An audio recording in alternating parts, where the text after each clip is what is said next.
All right, our top story tonight. Talk about some serious economic mood swings. Some big data points coming in today. The Consumer Confidence Index shot up in April. Home prices soared to the highest level in 7 years. But at the same time, the Chicago PMI, which is a key indicator of business activity, fell to contraction levels for the first time in more than 3 years.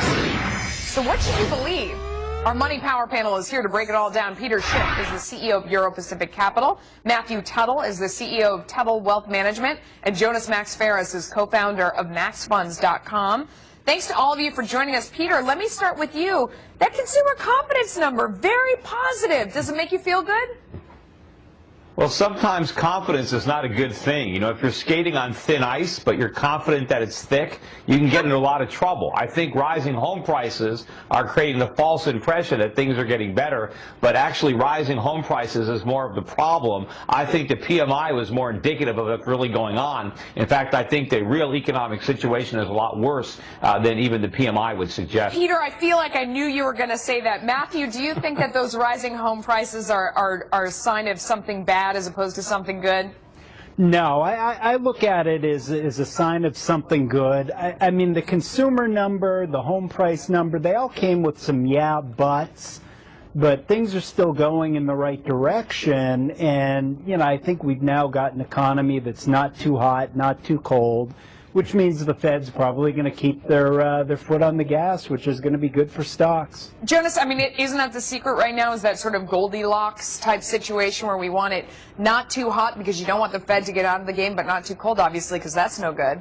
Yeah, it's hard to describe it as a Goldilocks situation. The economy is really not the best of any world. But you're not going to help me out here at all. No, that is the big scare. They're going to stop subsidizing money, basically, and giving it away. And the economy just isn't strong enough to stop it. And there's so little inflation that deflation is still a fear. And that's a horrible thing, which is why I think the home thing is important, because if that price wasn't going up with the rates that we have now, it basically would be disguising a depression. And since we're not, because they are going up with these lows, which is good, people are buying homes, even investors are buying homes. They're buying homes they can't afford. Well, With money, look, Jonas, that's the problem. It's the only reason that real estate prices are rising is because people are taking advantage of low rates. There's a lot of speculators now buying. There's a lot of private equity money that's trying to flip single-family homes. I mean, this is how we got into trouble. Eventually, rates are going to go up. Look at the dollar index today, hit a 10-week low. If that dollar really starts to come under pressure, that's going to put a lot of pressure on the Fed. Because if you look at the people that are in there in the housing market, it is still very difficult to get a loan unless you put a significant amount down. When you talk about private equity, yeah, it is. I mean, if you go out, unless you're getting an FHA loan, you're getting 3%. That's a small part of the market. Who's trying to buy as an investor in real estate, all the bids are getting bought by all cash buyers. So it's not like this mortgage-fueled, debt-laden market anymore. These are cash buyers. Those all cash buyers are borrowing money. These are private equity funds that are paying all cash. So believe me, they are levered up too. You don't see it in the transaction. It's behind the scenes. But that's, I mean, that's they're getting the cheap money from the Fed.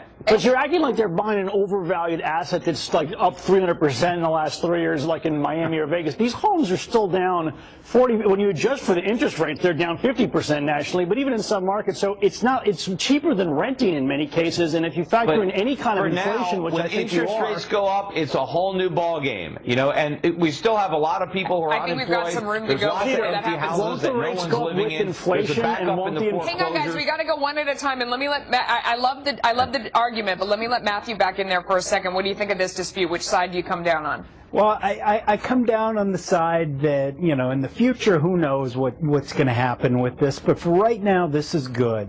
For right now, the consumer is making money on their house. The consumer's got confidence. They're making money in their 401k.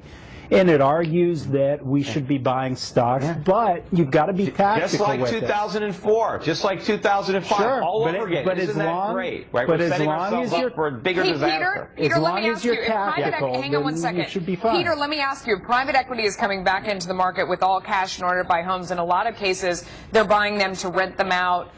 What is wrong with that? Isn't that a traditional bottom in the market when you see, I mean, that's a classic arbitrage play. They see an opportunity, so they're coming in with cash to buy. No, I don't know that it's a bottom. I think they may think they're buying the bottom, but they're catching a falling knife, I think, in the real estate market. But they are borrowing money. But what's happening is they have cheap financing. They're trying to rent out single-family homes, which is very difficult to do. I mean,